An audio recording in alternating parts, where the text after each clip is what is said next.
colegas de trabalho, professores presenciais, sejam bem-vindos a mais uma aula de História. Eu sou a professora Isabel Saraiva e hoje nós estamos aqui para a nossa aula de revisão, nossa terceira aula de revisão. Vamos aos nossos conteúdos.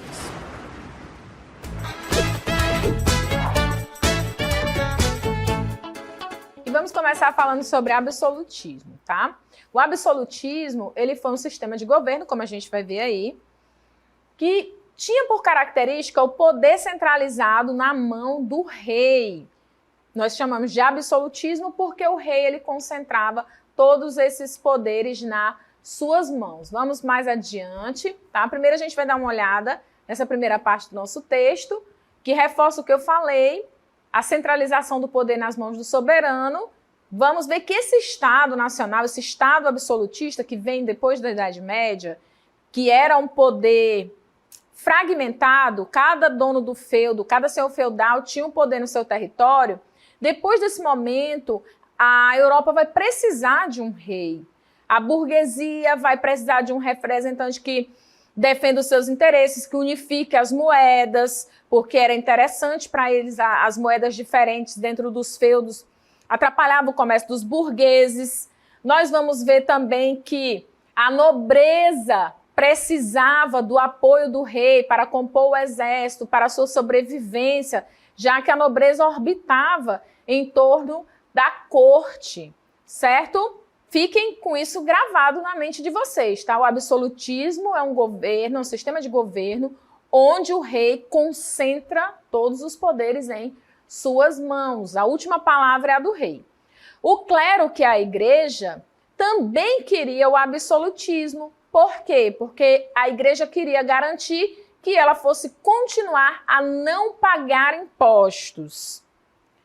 Então, dessa forma, nós vamos ver que burguesia, nobreza e igreja precisavam do sistema absolutista. Cada um tinha o seu motivo, mas todas essas classes precisavam dessa unificação. E nós vamos ver também que esse sistema absolutismo ele não ocorre da mesma forma. Nós vamos ter sistemas absolutistas diferentes, como por exemplo, o francês, o inglês e o espanhol. E o absolutismo, gente, que mais vai ficar marcado, que vai ser tomado como grande referência desse governo, desse sistema de governo absolutista, vai ser o absolutismo francês, especialmente a figura do Luís XIV, o chamado Rei Sol. Ele chega a proferir a seguinte frase: o Estado sou eu. Isso para garantir que a vontade dele é que era soberana nesse momento. Ele vai deixar de existir, lembra o que eu falei? Que a burguesia ela ia ser protagonista da história depois do seu surgimento? É essa classe social, a burguesia, que vai derrubar o absolutismo num movimento que mais tarde vocês vão estudar, chamado Revolução Francesa, que está dentro do que a gente chama as grandes revoluções burguesas, a independência dos Estados Unidos, a Revolução Francesa, enfim. Beleza? E nós temos aqui um esquema que vai mostrar ali o rei e as classes sociais ao seu redor. Temos ali a nobreza, a igreja, a nobreza que tinha os privilégios, os camponeses que sustentavam as outras classes com o seu trabalho e os burgueses que enriqueceram através das atividades comerciais. Dentro desse sistema absolutista, nós vamos ter aí o avanço, a expansão marítimo-comercial. Perdão. Isso porque nós vimos que as rotas de comércio mais interessantes, lucrativas, para que eles fossem buscar produtos na região oriental, essas rotas elas eram dominadas. E o que isso significa? Que para passar por ela eles tinham que pagar muitos impostos, o que encarecia a mercadoria e diminuía o lucro deles. E aí, entre o século XV e XVIII, eles vão buscar rotas nos oceanos, rotas marítimas. É aquela questão que eu falei para vocês, eles já sabiam que a Terra tinha um formato arredondado e eles investem na busca dessas novas rotas. E nesse buscar novas rotas, eles acabam chegando aqui na América e dão início a um processo de colonização, tá? Então, isso dentro desse governo burguês. E essa expansão marítima europeia, tá? Gravem isso é muito importante. Ela vai se dar por alguns fatores. Nós temos aqui o monopólio árabe-italiano, é aquele povo que domina as rotas e cobra muitos impostos, encarecendo a mercadoria, dificultando a vida dos comerciantes. E eles também queriam ir em busca de metais preciosos para a cunhagem de moedas, especialmente o ouro e a prata. E nós temos o investimento financeiro das monarquias nacionais nos projetos náuticos. O que isso significa? Que os reis, eles patrocinavam essas embarcações para que elas buscassem novas rotas. E dividiam os lucros com esses navegantes. Centralização política dos reinos absolutistas, isso é um dos fatores que vai ser importante, justamente porque esse governo é que patrocina essas navegações. Temos uma aliança política entre os reis e a burguesia mercantil, essa burguesia que também patrocinava essas viagens, que eram caras porque duravam muito tempo. Divulgação da fé cristã, e aí a gente tem o papel da igreja dentro dessas grandes navegações. Por quê? Porque lembrem-se que a Europa estava passando pela reforma protestante, ela estava perdendo fiéis, então ela queria aumentar o número de fiéis. E por isso ela se lançava também nas grandes navegações. E o aperfeiçoamento das técnicas navais.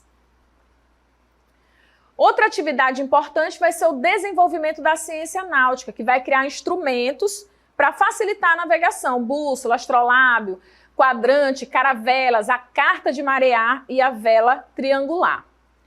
Tecnologia, como sempre, criando ferramentas para facilitar a vida dos seres humanos. E nesse movimento, como Portugal foi o primeiro país a se unificar, a organizar o seu governo, ele vai ser o pioneiro nas grandes navegações. O que é que isso significa, professora? Que ele vai ser o primeiro a se lançar, tá? E aí nós vamos ver que por conta disso, Portugal ele tem colônias na África, Portugal coloniza o nosso país, como a gente sabe, por isso que a gente fala português, certo? E eles vão conquistando muitos lugares, e isso, é claro, vai trazer grandes lucros para eles. Temos aí as especiarias que eles conseguiam aqui, inclusive na região amazônica, as drogas do sertão. Lá na África, da África, eles comercializavam marfim, enfim. Essa colonização foi muito lucrativa para Portugal. Só que Portugal, ele tinha um grande rival, que foi a Espanha, que também se unificou, foi uma das primeiras monarquias, um dos primeiros países que se unificaram, se organizaram. Então nós temos aí Portugal, que é o pioneiro, logo em seguida temos a Espanha. Então Portugal e Espanha são os primeiros nessa corrida, certo? Em busca de novos lugares para explorar. Isso vai levar aqui à colonização do território que a gente habita hoje, beleza? Então, por isso, nós vamos ver muitos conflitos entre eles. E isso é até uma questão curiosa, porque eles dividem o mundo entre si, e aí nós temos um exemplo dessa divisão, que é a bula intercoeteira, só que Portugal não aceita essa divisão. E é interessante, porque se ele não sabia que existia terras por aqui, e essa divisão deixava Portugal sem terras no nosso território, por que eles reclamaram? Essa história é muito mal contada, né? E aí eles vão elaborando tratados para tentar resolver essas questões. Nós temos aqui em 1494, Portugal iniciando negociações diplomáticas com os espanhóis, porque eles recusam o primeiro acordo, que é a bula intercoeteira. E aí nós temos, por último, o Tratado de Tordesilhas, que vai ser o último acordo que eles vão fazer. E de acordo com o Tratado de Tordesilhas, eles ficam com uma parte, mais ou menos 1/3 do tamanho que o nosso território é hoje. Por diversas questões, que depois nós vamos ver em nossas aulas posteriores, nosso território vai aumentar muito. Então, o século XV vai ser o século que os europeus dão início a essas viagens. E nesse movimento nós vamos ver que muitas pessoas acreditavam que os mares e terras desconhecidas eram povoados por monstros, criaturas assustadoras. É mais ou menos aquela imaginação que a gente tem em relação aos outros planetas. A gente não acredita que existem ETs com olho na testa, enfim, retratados aí de várias maneiras. E os relatos dos viajantes e aventureiros estimulavam essa imaginação. Até mesmo daqueles que não participavam de viagens faziam relatos, aumentando essa imaginação, essa ideia que a população tinha de que aqui na América existiam esses monstros, né? Existiam no mar, nesses territórios desconhecidos. Aí aqui nós temos, justamente depois dessa chegada dos europeus ao nosso território, que é a América, nós vamos ver que eles passam a perceber que existem territórios diferentes daqueles que eles conheciam. Porque eles já conheciam a Ásia, a Europa e a África. Agora eles descobrem que há mais, que há a América. E por isso eles chamam o nosso território de Novo Mundo. Essa ideia de Novo Mundo parte dessa visão europeia. Por quê? Porque a Europa se julga o velho mundo. Então, o que tem para cá é o novo mundo. Nós temos uma imagem que vai retratar a imaginação do povo, os monstros que eles acreditavam existir por aqui, tá?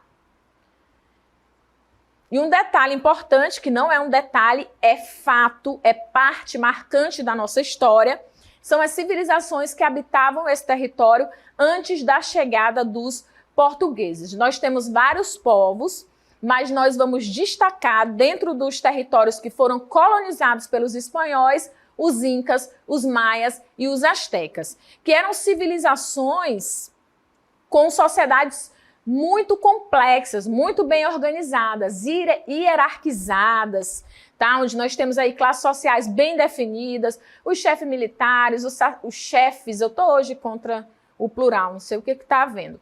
Os sacerdotes, os chefes militares, os guerreiros, os camponeses, certo? Então nós vamos vendo aí essa marcação dessa sociedade e as grandes construções. A exemplo do zigurate, da pirâmide asteca, que é um templo religioso. E vão haver aí várias pirâmides construídas pelos povos, por essas civilizações pré-colombianas. A base da economia desses povos era a agricultura. Eles plantavam milho, batata, abóbora, praticavam artesanato, certo? A gente vai ver aqui a cultura maia. Os maias, gente, eles se localizavam na América do Norte, ali na região que hoje é o México, e foi considerada a civilização mais notável entre as culturas pré-colombianas. Desenvolveu-se principalmente entre os anos de 300 a.C. e 950 d.C., ocupando a extensa área da península de Yucatán. Nós vamos ver registros dessa civilização através da língua que eles criaram, através das pinturas. Outra civilização de grande destaque vai ser a civilização asteca. Os astecas são a última força unificadora do México pré-colombiano. Então a gente tem ali os maias e os astecas na região que hoje é o México. Gravem isso e gravem que fica na América do Norte. Beleza? Então, eles também eram chamados de mexicas, eu acho que é assim que se pronuncia, se não for, perdoem a professora, e depois eles vão migrando para o Vale do México ali. Muitas batalhas eles enfrentam, né, e vão conquistando cidades, anexando territórios. O que eles fazem aqui não é diferente do que a gente viu os povos da Antiguidade Oriental praticando. Os astecas tingiam algodão, faziam cerâmicas, ornamentos de ouro e esculpiam joias em jade. Dominavam as técnicas de fundição, olha, já usavam os metais, e forjavam diversos metais, mas não conheciam o ferro.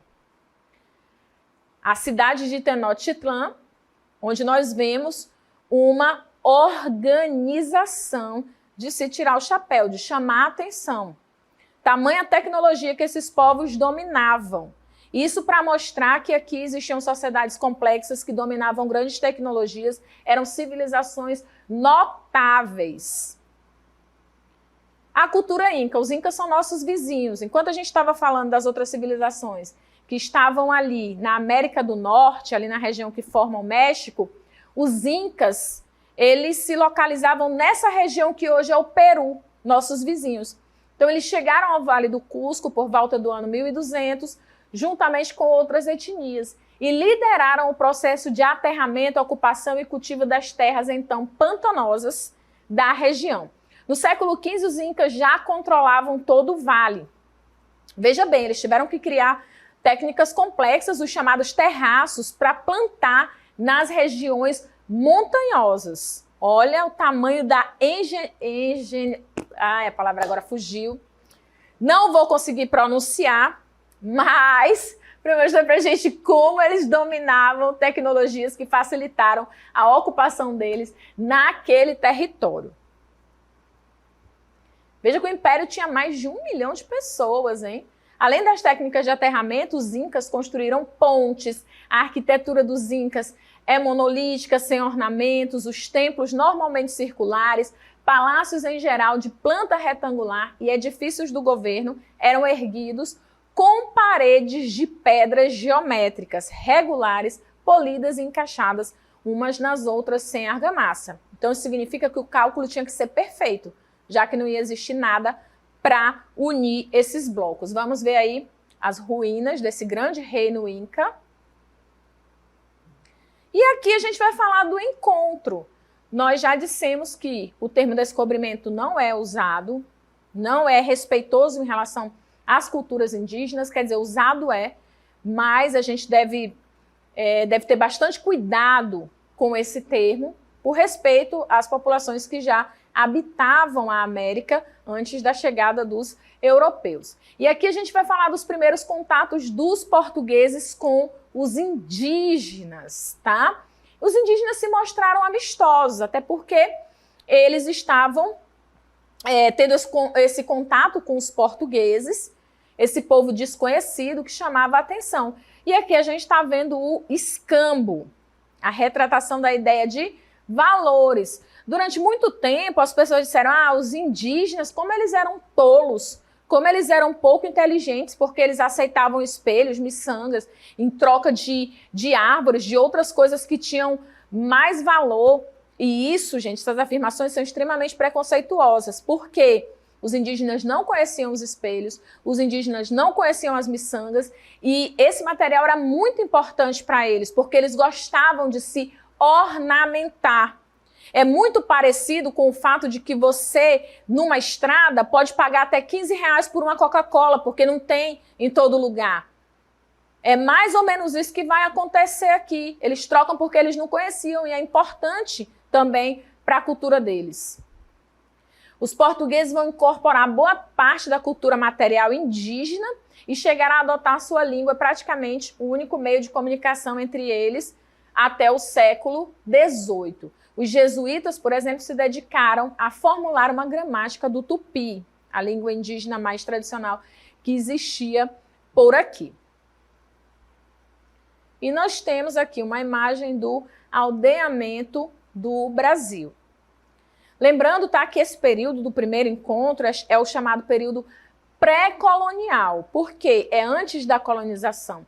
Eles vêm aqui, eles tentam encontrar ouro, prata, eles não conseguem, eles exploram o pau-brasil, que é a mercadoria mais interessante que tem aqui no sentido de dar lucro lá na Europa, e para isso eles utilizam a mão de obra indígena. Então é fácil a gente entender porque que nesse primeiro contato vai haver uma relação amistosa, porque os portugueses ainda não habitaram de fato a região, tanto que aqui era visitado inclusive por outros países, os franceses, os holandeses também. Inclusive, isso vai dar altas tretas entre essas grandes potências europeias do momento. Certinho? Então, a gente viu aqui esse poder absolutista, centralizador, cujo grande representante é o Luís XIV, o Estado sou eu, todo o poder nas mãos dos reis, do rei. E esse sistema de governo é importante para patrocinar esse movimento que a gente vai chamar de grandes navegações, que é a exploração dos oceanos em busca de novas rotas comerciais, que vai desembocar aí na nossa colonização, tá? Vamos finalizar. Então, como eu já falei isso inclusive em aulas posteriores, essa colonização portuguesa vai ter como característica a submissão e o extermínio de milhões de indígenas por diversos fatores. E a colonização que vai ser realizada por aqui é semelhante a outras colonizações europeias nos territórios vizinhos. Por exemplo, a colonização que a Espanha realizou aqui do lado também na América do Sul. Por isso que os nossos vizinhos falam espanhol, certinho?